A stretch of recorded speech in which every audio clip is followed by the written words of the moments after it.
world is changing fast. New technologies are impacting how we think about products, services, and the way we live our lives. Nowhere is this trend more present than in financial services, where new business models and customer expectations are changing our conceptions about banking, finance, and the very nature of money. Welcome to Rebank, a visionary podcast about banking, fintech, and the future. The future of banking is here. Hello and welcome to Rebank. I'm your host, Will Beeson. Today we're joined by Stephane Lintner, co-founder and CEO of Jiko, a new take on the money storage and transaction layer in banking, a.k.a. checking accounts and cash management. Jiko was founded in 2016 with the mission of providing consumers and businesses with direct access to spendable T-bills, combining all the benefits of checking accounts with the safety and, depending on the economic cycle, yield of treasuries. Jiko has raised $89 million according to TechCrunch, including $40 million in October.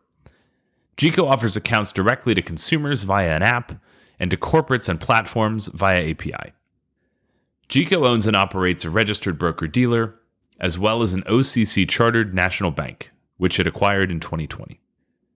In this conversation, Stephane and I discuss Jiko's concept and ultimate vision, the implications for the existing banking model, Jiko's successful bank acquisition, the relationship with adjacencies like stablecoins and CBDCs, and more. Thank you very much for joining us today. Please welcome Stephane Lintner. Stephane Lintner, welcome to Rebank. Thank you very much for having me. It's really great to connect with you. I'm fascinated by your work, not only your background and how you've come to your current company, but also the specific problem that you're solving, the new innovative approach that you're bringing to the world. So maybe to kick off, you can introduce yourself and give us the high level about Jiko. Sure, with pleasure. I'm Stephane Lintner, the CEO, one of the founders. Been working on Jiko for about 6 years now. Before that, I had a 10-year stint at Goldman Sachs. I was a managing director there in the equities division, touched pretty much every product on the equities floor. And I came to Goldman with a PhD in applied mathematics, so basically zero knowledge of finance, mostly a lot of math and computer science. And it took me a little while to understand why Goldman hired people like me back in those days of heavy derivatives trading, but it became apparent pretty quickly. And so that's my background, science, and then Wall Street for about 10 years. And then the desire to create something really efficient that changes a little bit the economic output around banking. And that led to the formation of Jiko. And a few years later, we bought a bank, and here we are. Wow. All right. So what's the elevator pitch on Jiko to get the audience up to speed? The elevator pitch is to think about where your cash, whether you're a corporate or a person, and ask yourself where your cash is. You have it at the bank, maybe if you're sophisticated in a money market fund, but really realizing that all of these are levered instruments at the end. There's repos in there, there's all sorts of things going on that you may or may not be aware of. And ultimately, everything relies on U.S. short-term government debt. There's this beautiful, amazing product called a treasury bill. If you're in finance, you know what that is. If you're in a big bank, you particularly know that that's what your liquidity depends on. And what we're doing at Jiko is just removing all these layers and giving you direct access to that instrument, that beautiful underpinning of liquidity, of stability. It's a short-term government issued debt. You face your own government. It's issued by the Treasury. You probably have heard of Treasury notes. You may have bought an I-bond. So what if you could now have an account that's directly invested in Treasury bills, super short term? You face the government, the same government that backs the banks and saves you with FDIC. You just face it directly and spend against it. Swipe a card, pay your bills, or if you're corporate, wire against this. 100% liquid, direct access to Treasury bills, no middleman, cheaper. And in the current environment, I mean, I keep the best for last. These instruments right now are yielding about 5%. I don't know how much each of you are making, to those listening, on your bank account, but I know it's not 5%. Here you get that risk-free rate with very little counterparty risk. It's basically the government, the ability to spend. And so it's a very powerful financial product for your day-to-day cash management, whether you're corporate or retail. And we're distributing through APIs mostly. You can get it directly, but you can also get it in your favorite platforms. And that's the pitch. Just look for Jiko, try to find it, put your cash in there, and move on with your life. Not here to be in your face too much. So there's so much there and so much to unpack. The temptation is to dive right in, which we will soon. But maybe before, to continue setting the context, this, as you describe it, sounds so intuitive. Yet, here we are, however many 100 years from the creation of the U.S. central bank, however many more hundreds of years post whatever European institutions for banking finance existed prior to that. Why has this never existed before? That is a very good question. We've asked ourselves that question many times, pinching ourselves at the beginning to say, well, if we go this route, what did we miss? Because this is, to your point, it's quite the opposite of every financial product. Everything's always complicated. And this one's actually removing all the layers and simplifying. The answer is it's a little bit of a timing issue. It would have been very difficult to pull off years ago when technology wasn't as mature as it was now. You do need the ability to trade lots of tiny T-bills all day long. It's been done in the stock market, in the fixed income space, a little less. So there's that. There's also this appetite to say, well, we're going to be lower margins than normal banks. So let's not be greedy short term. Let's be long term greedy and have a tech mindset, a growth mindset. That's very counterintuitive in banking. Banking normally is all about taking money, lending it out, financing. It's a very important function, by the way. We need banks to do that. But if you do that, you're not really used to think about scale and how to power millions of accounts at speed like a tech company. So until you start thinking growth within banking, what we're doing won't make sense. It's not high margin enough.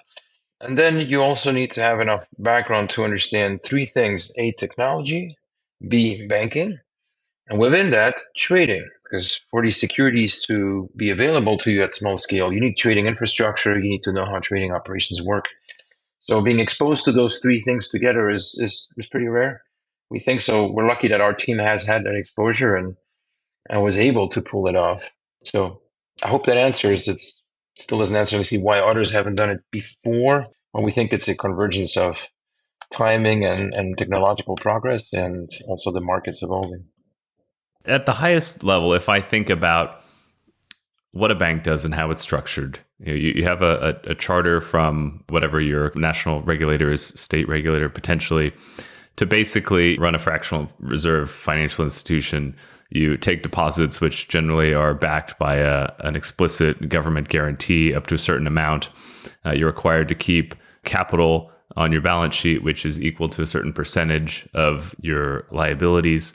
And then you basically go out and originate assets, higher yielding assets in the form of usually loans and sometimes holdings in debt securities, which ideally yield more than your deposits. And you earn net interest margin on the difference between what your assets yield and your liabilities cost. And you earn fee revenue from various fees that you charge to your customers. And you would say the economic value of a bank in the economy is that there's this money multiplier effect, and you can leverage people's savings to finance new investment. And that's the function that banks pay. Here in the model, traditionally, you may have thought of a T-bill or a U.S. government bond as a security for investment purposes, a way to save your money for a longer period of time to earn higher interest. It's a way of the government, of course, financing its activities. There is a financing component in the sense that it's the government then spending to drive the nation forward. But there's no specific lending component to businesses, to consumers, mortgages, various other things. How do you think about the Jiko model in its entirety vis-a-vis the bank model? I mean, I'm sure there are banks that would think of you as a competitor, right? You're attacking their cheapest source of deposits, consumer deposits in many cases, right? Which fuel the flywheel for a lot of traditional banking.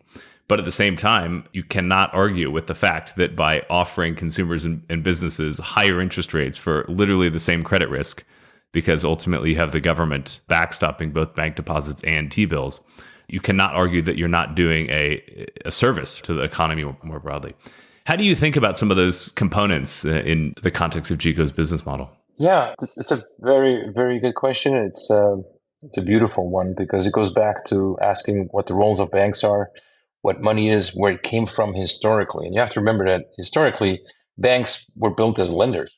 Banks were in the business of helping you save. They would pay you a rate, and you'd walk into Main Street, look at the five banks, look at the rates, say, I've got this extra cash that I don't need for a while.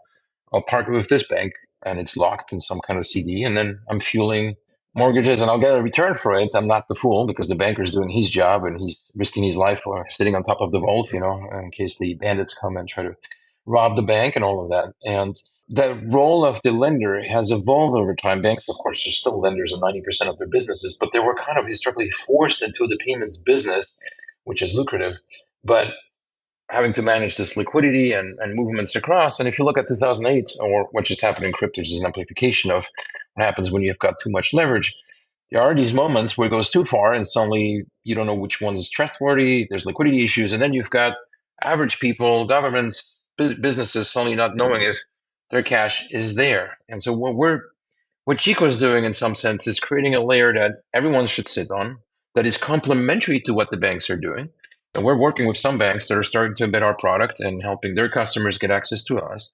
We're the cash storage layer that's at the risk-free rate. That's the baseline that every economics book talks to you about. It's transactional. By not having leverage, we're always up. So if other things go wrong, we're still here. So you can still transact.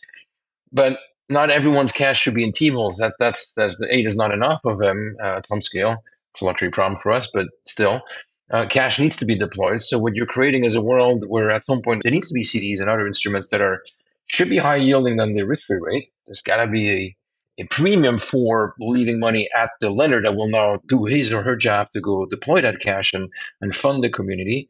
Those two things are independent.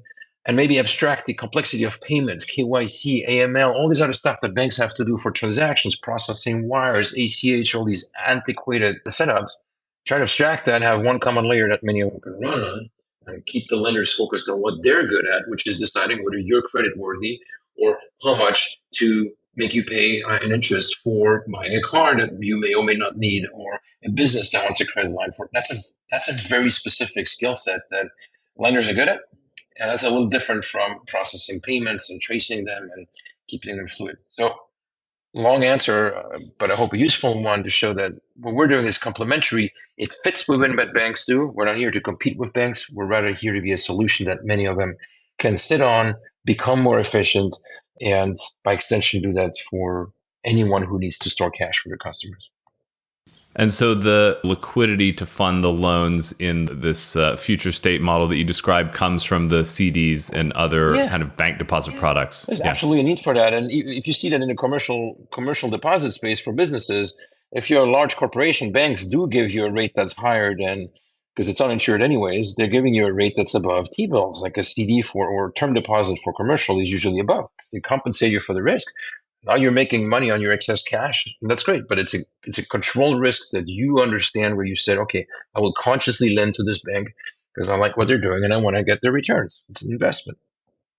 So you mentioned that you acquired a bank at one point.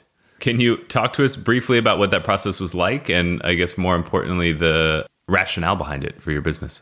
Yes. So we just talked about banks, and what we're doing is what banks don't do, which is take money, sweep it out. We're not lending on purpose. We get the question all the time, then why did you buy a bank? It's, as you pointed out, is really difficult. Most people don't do it. Because banks are, for historical reasons, the primary institutions that process payments. If you want to issue a card, if you want to be plugged into the Fed wires, into ACH, you need to be a bank. I mean, you look at PayPal in 2000, or early 2000s, all the issues around money transmitter license, the IPO almost botched because of that. If you want to be able to move money between accounts and call that a payment, a bank license is the best thing to have. And so we decided from the beginning, we didn't want to sit on another bank and hope that the bank would do everything right for us. We wanted to be fully integrated, our own technology deployed in it so that the payments through Jiko would be blazing fast, efficient, and this ability to sweep into treasury bills, automated, super fast, and scalable. So we had to buy a bank for that so that we'd be in full control and put our technology in there. It took about 4 years to clear. We cleared the OCC and the Federal Reserve in 2020. We first approached them in 2016. It's not your standard growth fast fintech path. You have to be very patient. You have to show the regulators what you're going to do. You have to do what you said you were going to do, roughly. So you have to be pretty confident that your plan is not going to be just pivoting every month. You have to be funded for it because it takes time. We were lucky that we found great investors that backed us early on for it. And then you just have to play by the book. But if you do that, then you're in great shape. So the banking license, to summarize, was primarily driven by the desire to have direct integrations to payment systems. Yes. And the right to do payments. So, when you think of it, there's a lot of cutoffs still in the financial system. What's interesting about crypto, they kind of try to get away from this. These things trade 24/7, but the fiat standard markets are still 9 to 4. If you have something like a major airline purchasing airplanes from a aerospace manufacturer and the deal settles on a Sunday because that's when the inspections finish, they can't close the deal until markets open because you have to wait for wire cutoffs, and that's risky for both parties. You've got hundreds of millions at stake, sometimes more. Wouldn't it be nice if you could just close that deal right there and then? But that's too much cash that would have to be sitting and suddenly moving from one bank to another. You have friction in the system everywhere because of these pain points. If you have a platform like ours that has no balance sheet constraint and can store elastically a fair amount of cash in the form of T-bills on behalf of customers and then cross these customers and book that as a payment, that's where the bank license comes in. Well, now you've got something interesting. It sounds, based on my experience of the way banking regulators think. Firstly, I think they have a conception in their mind of what a bank looks like and what a bank does.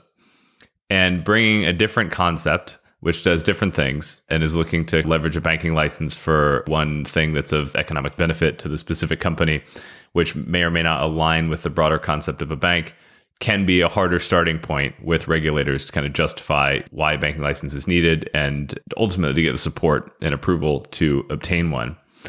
And then going along with that, I think of the deposits and lending, the liabilities and assets, balance sheet management component to be pretty core to the construct of what regulators think of as a bank. There's the Community Investment Act, right? And like needing to make certain numbers of loans to certain demographics of people or businesses. I feel like there's an expectation that banks are lending, and that's part of what a banking license allows you to do, but it's also one of your responsibilities for having one. Did you have that sort of experience with regulators, or they totally got your goals and were quick to align with them?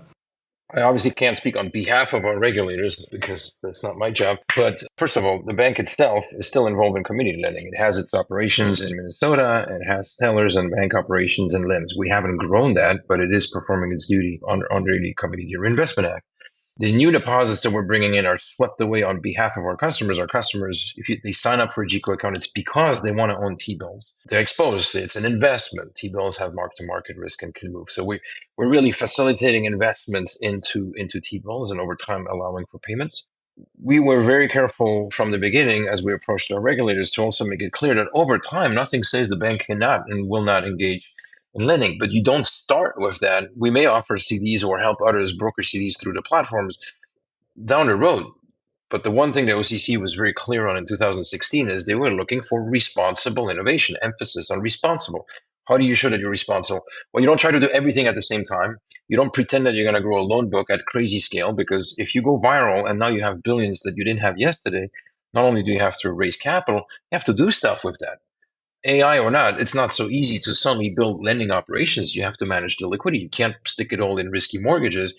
You can't stick it all in T-bills either, because now it's your balance sheet. That's unfair to your depositors. You got to do things with this. So building lending operations, knowing who you're lending to, what your targets are, and how you manage the book, that's where 90% of the sweat comes for banks, and that's really difficult. And so you don't start with that. We wanted to make sure we were also building our own technology stack. That takes years and has to be done correctly. We're the ledger. From a cybersecurity standpoint, that's really where the regulators were excited to see us try that, like not depending on the old cores, build it ourselves. That was new. We all agreed that the best thing was to get this product off the ground, delevered, systemically safe, with clean technology, scale, treasury bills, and then over time grow the business. So the approach was one where from the beginning we tried to position this as having locked a lot of the risks, controlling them such that we could grow and establish ourselves with the trust of our regulators. What's it been like? How long have you guys had a product in the market? What has your focus been, consumer versus businesses? And what have you learned so far? When we first thought about this, rates were pretty low. Fintech was not as hot as it became. So we really hoped to launch a consumer product. We did launch it. We never spent a fortune in marketing on it, nor invested in a large mobile team to make the experience awesome, because our focus was really keeping everything safe, trading T-bills, keeping the security on the stack and the licenses, all of that it's really where all our focus went. So the product was stable and very performing from day one. We quickly realized, especially after we cleared the bank, that what we built was of use way beyond just trying to convince individuals to open accounts with us. We had fintech starting to reach out and ask for our APIs, large corporate treasury platforms, and we realized, the vision that we always had of being that platform is just accelerating. We don't need to launch a retail product at scale ourselves. We still have it. Anyone's welcome of your listeners to download the app, try it. The retail product is actually free right now. You get T-bills, a debit card, and it's the highest yielding checking account, or the quote, that you can have on the market. It's there. It's growing. We're not advertising it because we don't need to. Through APIs, we're distributing. So this realization that we built something really different that had so much scale that so many others would need, that hit us after the bank license. And then we went all in into productionizing the APIs, exposing them, and then selectively deciding who we give those APIs access to. Because again, being regulated, if we have rogue counterparts who don't understand the regulations and bring us a lot of clients that are not trained correctly, that can just, it's the rabbit hole of banking as a service. You have to do that right. So we've learned how to do that. We've learned how to be disciplined.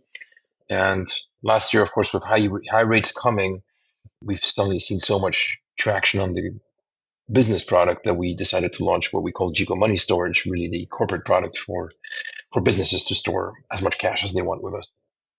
How interested are you in everything that's going on in the world of stablecoins? You've mentioned crypto a few times. Clearly, you're up to speed on that world. How much of this in your mind is leveraging traditional capital markets and banking stack and just plugging it into the right underlying asset versus building a stablecoin? There's really two parts to your question, right? There's crypto in general and then stablecoins. So crypto as a field is fascinating. I mean, what's being built there, and the freedom and the pure tech and the protocols that have been built. Finance has needed that forever. I mean, that's why we also started Jiko, was to clean up what I saw where before mainframes, COBOL, batches. I mean, come on, we're in 2020. So crypto's just created this global open source APIs and standards. They're just amazing with everything in it. It's a jungle, but there's really amazing things in there. At the same time, because it's money, the regulatory pieces and the leverage just crept in very quickly. So regulation is now clamping because of all the issues, and leverage has crept in, kind of destroying the initial value. If you think of a Bitcoin, the whole point is like, I own my asset and there's no leverage. And we've seen what happened last year. So it's been fascinating. I think in general, there's a need for crypto. Actually, we think we have a role to play for crypto over time. Think about a delevered institution that can't blow up, that can store fiat in the form of T-bills for exchanges and others. That's actually the construct, as opposed to all these companies storing their cash, which then gets relent to crypto with massive concentration risks. That's what we've seen happen recently, and that's not healthy for anyone. So we can help there, and we're talking to some players, and we're talking to our regulators, but it's not an active area for us either, in the sense that we've just have a lot of demand. We're just happy to help if we can for the right players. Stablecoins are interesting. The fact that they exist highlights again the fact that the finance world is fragmented. You don't have a global currency. Everything is local. You still have to get across borders, and stablecoin was a beautiful attempt to try to create a digital dollar, because right now there is no digital dollar. So I'm watching this with lots of interest personally. We are looking at potentially helping some of these efforts, storing their cash or with reserves. Again, in the current environment, there's a lot of scrutiny, so you probably want some of the dust to settle, and then new, cleaner, beautiful efforts will emerge out of the ashes. So we're watching it, but it's all shown as there's really need for global standard, global players that are designed for global scale without too much leverage and can just operate at scale. And we hope that we have a role to play in general along those lines. Are tokenization and decentralization at all relevant in your thinking about your business, or are those out of scope? So, I mean, when we started looking initially at building our own stack, of course, the question emerged, should we use a blockchain? We did the math in terms of cost or control. It made no sense, right? If we're going to be the institution that you trust, you, the business, you, the person, with knowing how much you own and really being the repository for that, We're running on the cloud with Kubernetes clusters. We're backed in a number of regions. We can fall back from one to the other in milliseconds. So we're super distributed in that sense and resilient and built on modern cloud infrastructure like a Google. So we're distributed like that. We're not decentralized, distributed in the blockchain sense, because that's also not our role. We're compatible with it. In blockchain world, you still need something, and that's important because that's where our name comes from. You still need some things to know that you are, well, I'm Stephane, and I am me, and map me to my assets. My assets can be on some distributed ledgers, or they can be sitting as a T-bill at the Federal Reserve. That actually doesn't really matter how that part is handled. What matters is that when I log in and I say I'm me, something maps me to my asset, whether it's by having a database with my keys or just, hey, point me, my virtual me, my Jiko to my T-bills where Jiko stores them. So that's what we really have to do as a financial institution is map you to your assets.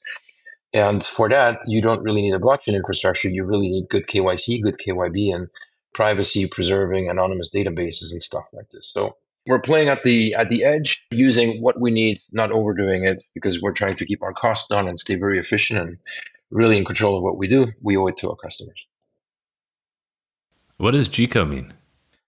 It means self in Japanese. It's your inner self. When we were incorporating, we had very little time to find a name, and in computer science, you have this self-references concept, and me and my money, me and my data, me and my core, if you will. Maybe ideally, it'd be nice if I have my own infrastructure that never touches yours. So if yours is compromised, mine is not, I can still transact. That's where this came from, this desire to create a stack like this. And when we were Googling translations of self in various languages, Japanese gave us Jiko. If you have Japanese listeners, we are aware that it has other meanings. And so maybe if we ever launch in Japan, we may have to rename it. It also means accident. But for all intents and purposes, it's all about you and your inner self, virtual in the cloud, managing your money. Have you been involved in the broader dialogue about CBDCs? I imagine that there's a lot of conceptual overlap. What's the difference between treasury bills as a payment method and a CBDC? One earns 5%, the other doesn't. So let's start with that. So we've always looked at it saying, well, if at some point the Fed was to create digital notes that are not interest bearing, I mean, that's going to have a use for payments. But if rates are at 5%, people are still going to be chasing yield. So you're going to need T-bills or tokenized versions of that to get your yield. It makes no sense financially, responsibly, to just hoard a bunch of coins, because that's really what those would be. A coin, given it's all digital and the security level is the same, why not just own T-bills? If you think of what you would do at Jiko, we park your cash, immediately transform it into T-bills, you're earning. And if you want to pay someone, we transform that transiently into dollars. You're selling us your T-bills, so now you have dollars for a short period you transact, and the other side then rebuild a position in T-bill. So the dollar, the currency, is really just a unit of conversion that allows me to know that this is worth X versus that.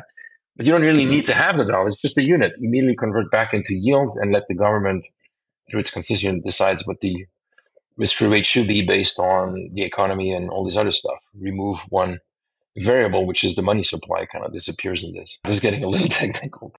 No, super useful. So basically, if it's two Jiko users transacting, there's a conversion into cash and back out of cash. Yep. And if someone's sending a payment to a non-Jiko account, then it's basically conversion to cash, and then it's sent via ACH or whatever. The debit card. Like if I swipe my debit card, I just bought something at Starbucks. I didn't pay with T-bills. I sold my T-bills in real time and got dollars, and that's what went to Starbucks. Which leads us to the fascinating, for me, question of how did you build this? If you have 5% of everything you just described built, it's probably not hugely valuable. So you kind of had to build a lot or a meaningful amount in a pretty new and complex space before probably really going to market or starting to generate much in terms of traction or revenue. How did you think about what your MVP looked like and just like being thoughtful about your roadmap from initial build to where you are today? Part of it is being optimistic. I don't think any of us anticipated how long it would take. I'd be lying to you if I said we didn't think we could pull it off faster. We still think we've done it really fast compared to what it would take to rebuild the entire stack bottoms up and be a card processor. I mean, we're a certified Visa and Discover processor. We do everything ourselves. It's all through our stack. So it took some time. Initially, the initial product was the self-contained consumer app, which we got together relatively quickly, and it started to get traction. Around 2019, rates were going back. The Fed was starting to hike. We were going to 3%. We were starting to see influx. People were downloading the app. We were right there. It was starting to work. That was the plan. Then COVID came, rates went back to zero, and everything changed for everyone. And that's when we realized APIs had value. So we've been adding to the platform. We didn't build everything in one shot. Now we have a really rich set where we have the APIs, business accounts, retail accounts. It's a very interesting moment for us, I have to say. Look, I'm just super impressed with everything that you've built so far, and not only the vision from the very beginning, your ability over the course of, as you say, a mere 6 years to achieve everything that you've accomplished. You kind of laid out the long-term vision earlier, being this infrastructure layer, which is managing liquidity and transactions. How would you describe your progress toward that long-term vision now? What's next for you? How you think about the next few years? Yeah, I mean, the next few years are going to be pretty simple, is embed everywhere we can and just get as many embedded accounts that way through corporate, retail, through partners that we share revenues with to grow the platform's footprint. The more T-bills we trade, the cheaper it gets for everyone. It's self-fulfilling. The stabler we become, the more features we can add, the more profitable we become. So right now it's very razor focused on growing the current money storage product and enhancing it with some transaction capabilities, looking for the fastest, best deals to embed. So we're turning down a lot of deals that are not strategic at the right level yet, but we hope to at some point to be able to service them all by having do-it-yourself AWS-style capabilities. That's coming. We're just not there yet. And then there'll be global expansions. If we do this right, we're not going to add muni bonds and stocks. We're going to add euros and yen, and all in the form of short-term government securities, obviously. So short-term French bonds and short-term Japanese bonds to generate the risk-free rate locally in those currencies, get the right licenses. That's our goal, right? So expand what we've built, bring it to other regions, become this layer that everyone can globally sit on for most major currencies. Amazing. Stephane, thank you again for your time. Congrats on everything you built so far. I'm very excited to see where you and Jiko go from here. Very, very exciting. Oh, thank you. Still lots to go, but appreciate the support. Thanks for your time. Stephane Lintner, thank you very much for joining us today. Thank you. Thanks for tuning into Rebank. If you like today's show, reach out. Follow us on Twitter at Rebank Podcast and join the conversation. For more on banking, fintech, and the future, check out our regular content at www.bankingthefuture.com.